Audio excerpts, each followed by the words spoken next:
उत्तर प्रदेश में मुख्यमंत्री योगी आदित्यनाथ ने पुलिस व्यवस्था को हाईटेक और सुरक्षित बनाने के लिए बड़ा कदम उठाया। सीएम योगी ने सभी थानों की सीसीटीवी फुटेज की लाइव निगरानी के लिए सेंट्रल डैशबोर्ड विकसित करने के निर्देश दिए, जिससे कानून व्यवस्था की मॉनिटरिंग ज्यादा पारदर्शी होगी। और इसके साथ ही 47 करोड़ रुपए की लागत से 12 जनपदों में डिजिटल वायरलेस सेवा शुरू की जाएगी। सीएम योगी आदित्यनाथ ने समीक्षा बैठक में पुलिस संचार सुरक्षा, आधुनिक तकनीकी उपकरणों और डिजिटल मानव संसाधन प्रबंधन पर भी खास जोर दिया। रिपोर्ट देखिए।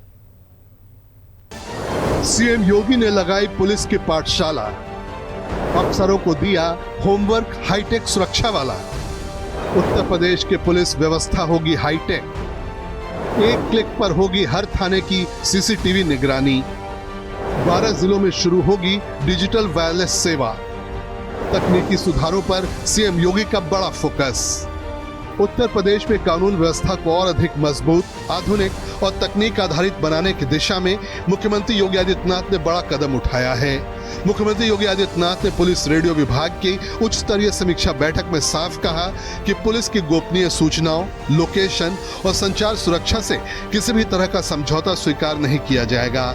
सीएम योगी ने अधिकारियों को निर्देश दिए कि पुलिस रेडियो नेटवर्क को अत्याधुनिक तकनीकों से लैस किया जाए, ताकि प्रदेश के दूरस्थ इलाकों तक निर्बाध और सुरक्षित संचार व्यवस्था सुनिश्चित हो सके। मुख्यमंत्री योगी आदित्यनाथ ने रेडियो विभाग की समीक्षा बैठक की, जिसमें कि साफ तौर पर पुलिस की गोपनीयता को मजबूत करने, उनके लोकेशन और मूवमेंट जैसी चीजों को भी गोपनीय रखने के साफ तौर पर निर्देश दिए। मुख्यमंत्री योगी आदित्यनाथ ने जनपदों में सीसीटीवी कैमरे की लाइव फुटेज मॉनिटरिंग के भी निर्देश दिए, जिसके लिए एक सेंट्रल डैशबोर्ड बनाए जाने का निर्देश मुख्यमंत्री योगी आदित्यनाथ के द्वारा दिया गया है।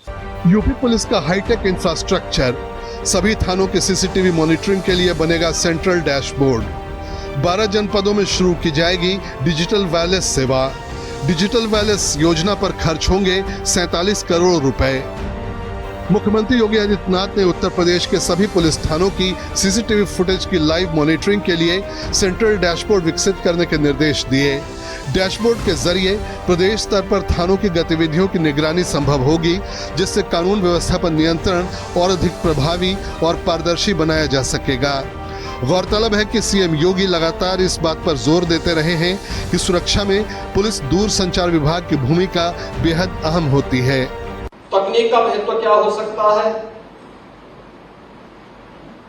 और खासतौर पर पुलिस फोर्स के लिए, जिसके ऊपर एक बड़ी जिम्मेदारी होती है आंतरिक सुरक्षा और कानून व्यवस्था की स्थिति को बनाए रखने की। सूचना के आदान प्रदान के साथ साथ अन्य महत्वपूर्ण जानकारी को लेना, सटीक जानकारी तत्समय सभी स्थलों तक पहुंचाना, उसमें पुलिस दूरसंचार विभाग की एक बड़ी भूमिका होती है। समीक्षा बैठक में वित्तीय वर्ष 2026-27 की कार्य योजना पर भी विस्तार से चर्चा हुई। अधिकारियों ने मुख्यमंत्री को जानकारी दी कि करीब 47 करोड़ रुपए की लागत से प्रदेश के 12 जनपदों में डिजिटल वायरलेस सेवा शुरू की जाएगी। इस योजना के तहत आधुनिक मापक उपकरण, पोर्टेबल संचार के लिए 5G फिल्टर, दूरस्थ थानों के लिए सेल्फ सपोर्टेड मास्ट और पुलिस कमिश्नरेट लखनऊ के लिए हैंड हेल्ड वायरलेस संचार व्यवस्था विकसित की जाएगी। मुख्यमंत्री ने कहा कि आधुनिक तकनीक से लैस ये नेटवर्क पुलिस की त्वरित प्रतिक्रिया क्षमता को और मजबूत करेगा, साथ ही संवेदनशील इलाकों में संचार व्यवस्था बाधित होने की आशंका भी कम होगी।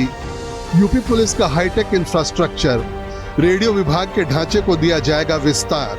उपकरण खरीद में बचाए गए 1 करोड़ 23 लाख रुपए। थानों के लिए 275 फ्लैट बेस मास्ट, 5322 बैटरियां, 120 बैकपैक सेट और केबल चार्जर एंटीना की खरीद। योजना के तहत 50 PA सिस्टम भी स्थापित किए गए। मुख्यमंत्री योगी आदित्यनाथ ने विभागीय पर्यवेक्षण और निगरानी व्यवस्था को मजबूत करने के भी निर्देश दिए। बैठक में DIG रेडियो पूर्वी का मुख्यालय आजमगढ़ और DIG रेडियो पश्चिम का मुख्यालय अलीगढ़ में स्थापित करने पर विचार किया गया। इसके साथ ही रेडियो कार्मिकों की चरित्र पंजिका संबंधित जिलों के पुलिस अधीक्षकों से सत्यापित कराने और वायरलेस सेटों को बेकार घोषित करने से पहले तकनीकी परीक्षण सुनिश्चित करने पर भी चर्चा हुई। सीएम योगी ने स्पष्ट कहा कि पुलिस संचार प्रणाली की विश्वसनीयता और गुणवत्ता किसी भी कीमत पर प्रभावित नहीं होनी चाहिए। इसके लिए हर स्तर पर जवाबदेही तय की जाए। बैठक में ये भी जानकारी दी गई कि बीते वित्तीय वर्ष में पुलिस संचार व्यवस्था को मजबूत करने के लिए बड़े पैमाने पर उपकरण खरीदे गए। यूपी पुलिस का हाईटेक इंफ्रास्ट्रक्चर, मानव संसाधन प्रबंधन को किया जाएगा डिजिटल, कर्मचारियों का डेटा मानव संपदा पोर्टल पर अपडेट होगा। मुख्यमंत्री योगी आदित्यनाथ ने पुलिस रेडियो विभाग के मानव संसाधन प्रबंधन को भी पूरी तरह तकनीक आधारित बनाने पर जोर दिया। सीएम योगी ने निर्देश दिए कि सभी कर्मचारियों का डेटा मानव संपदा पोर्टल पर अपडेट किया जाए और चरित्र पंजिका, अवकाश और सेवा संबंधी सभी काम पूरी तरह से डिजिटल माध्यम से संचालित किए जाएं। गौरतलब है कि सीएम योगी कई बार पीएम मोदी के स्मार्ट पुलिसिंग के संकल्प को भी दोहरा चुके हैं। समीक्षा बैठक में सीएम योगी ने कहा कि बदलते समय के साथ पुलिस व्यवस्था को तकनीकी रूप से सक्षम बनाना बेहद जरूरी है ताकि प्रदेश में सुरक्षा व्यवस्था और अधिक मजबूत हो सके। साफ है कि उत्तर प्रदेश में पुलिसिंग को आधुनिक और स्मार्ट बनाने की दिशा में योगी सरकार लगातार बड़े फैसले ले रही है। उत्तर प्रदेश की पुलिस व्यवस्था अब तेजी से डिजिटल और आधुनिक स्वरूप की ओर बढ़ रही है। तो साफ तौर पर है कि मुख्यमंत्री योगी आदित्यनाथ की प्राथमिकता में जिस तरीके से उत्तर प्रदेश की कानून व्यवस्था को मजबूत करना है, तो ऐसे में पुलिसिंग की टेक्नोलॉजी भी मजबूत रहे और पुलिस के मूवमेंट भी पूरी तरीके से गोपनीय रहें और बड़े स्तर पर सर्विलांस पुलिस काम कर सके। इसके लिए मुख्यमंत्री योगी आदित्यनाथ के सभी निर्देश काफी महत्वपूर्ण माने जा रहे हैं। कैमरामैन मनोज के साथ मैं विक्रम सिंह राठौर, हिंदी खबर, लखनऊ।